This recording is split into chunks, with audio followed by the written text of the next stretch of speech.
இயேசுவால எனக்கு வேலை போச்சு. உங்களால நம்ப முடியுமா? நீங்க நம்பாட்டினாலும் அதுதான் உண்மை. எனக்கு வேலை போச்சு. அதே மாதிரி என்னோட ஃப்ரெண்ட் ஒரு பொண்ணுக்கும் வேலை போச்சு.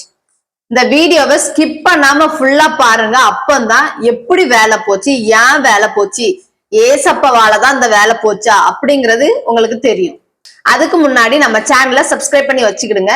ஏசப்பா மோட்டிவேஷன் சம்பந்தம் நம்ம வாழ்க்கையில நம்ம பாக்குற அநேக கஷ்டங்களுக்கு இந்த வீடியோ வந்து ஒரு யூஸ்ஃபுல்லா இருக்கும்.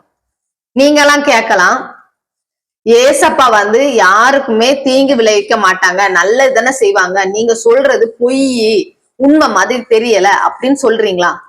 இந்த வீடியோ ஃபுல்லா பார்த்தா மட்டும்தான் உங்களுக்கு புரியும். உங்க லைஃப்ல நீங்க வேலை இல்லாம எப்பமாவது கஷ்டப்பட்டிருப்பீங்க தெரியுமா? ஏதாவது ஒரு இன்சிடென்ட்ல வந்து வேலை இல்லாம, வேலை கிடைக்காம, வேலை பார்த்துட்டு இருந்தது போயிருக்கும் தெரியுமா? அப்படி நீங்க பட்ட ஏதாவது இருந்தா அந்த அனுபவத்தை கமெண்ட்ல சொல்லுங்க, நான் பார்த்து தெரிஞ்சுக்கிட்டேன். நான் ஃபர்ஸ்ட் என்னோட இன்சிடென்ட் சொல்றேன்.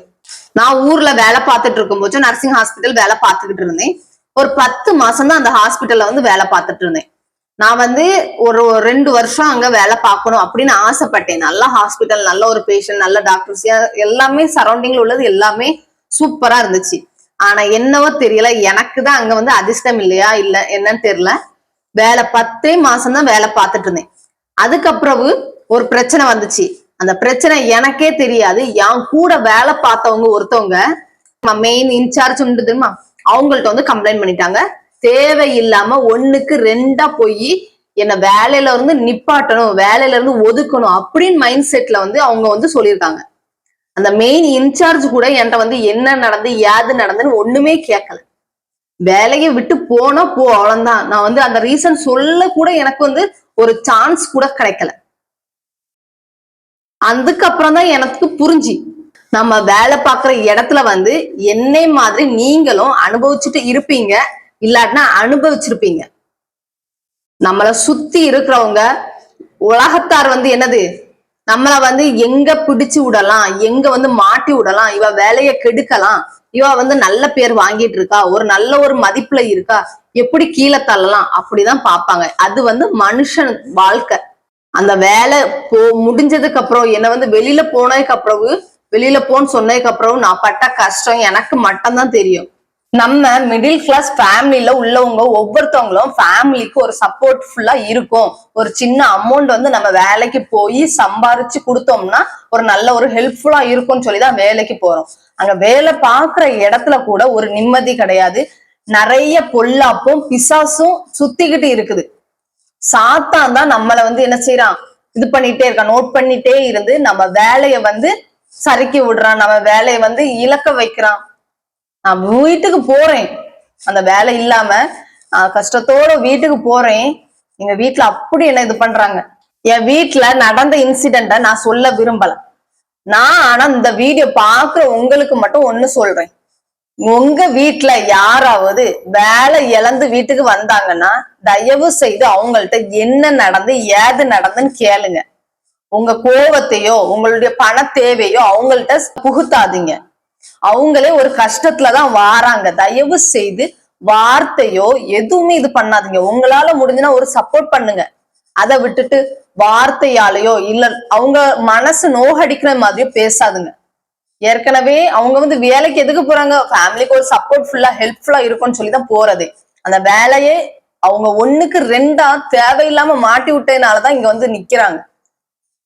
உண்மைதானே?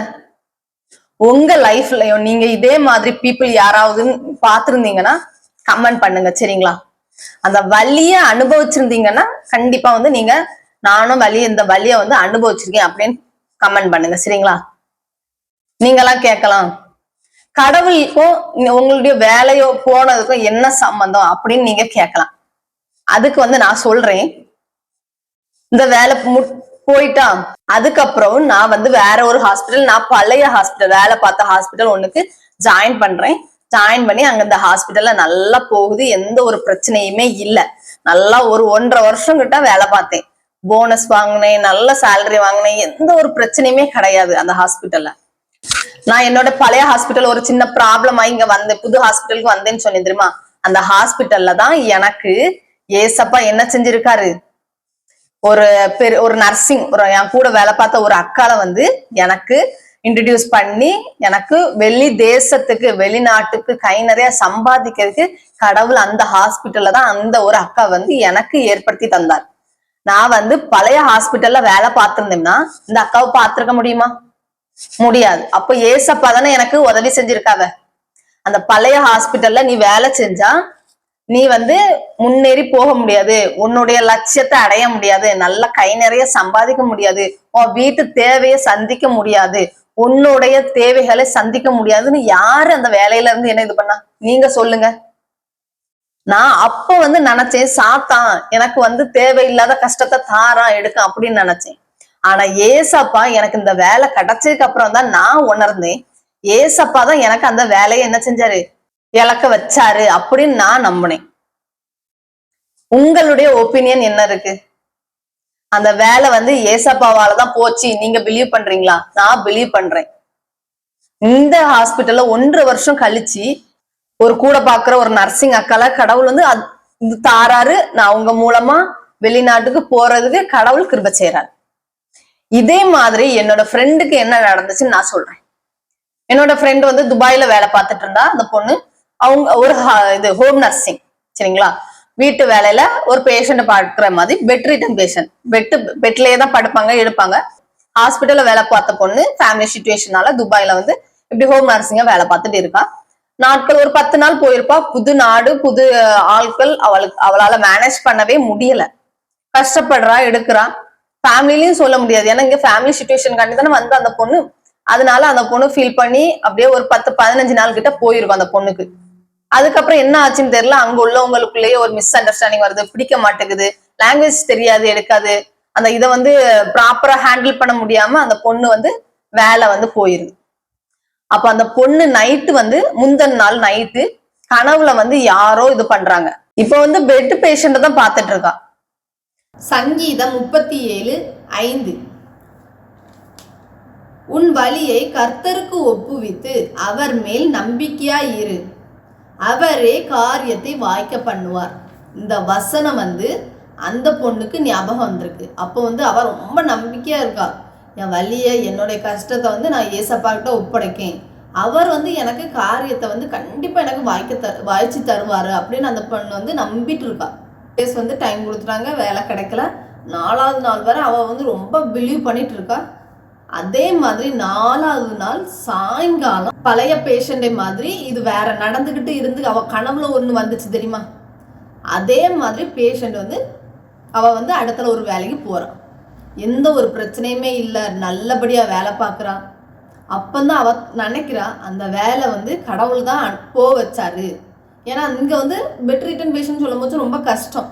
பெட்லேயே எல்லாம் படுக்கணும் இருக்கணும். அதே மாதிரி ரொம்ப ஃபேட்டாக இருப்பாங்க, ரொம்ப குண்டா இருக்கனால அந்த பொண்ணு ரொம்ப ஒல்லியா இருப்பா. அதனால அந்த பொண்ணால முடியலை. அப்போ அந்த வேலை போனது நல்லதுன்னு அவ வந்து சொன்னான். அப்போ நான் நம்பினேன், ஏசப்பா தான் எல்லாத்துக்கும் காரணம்.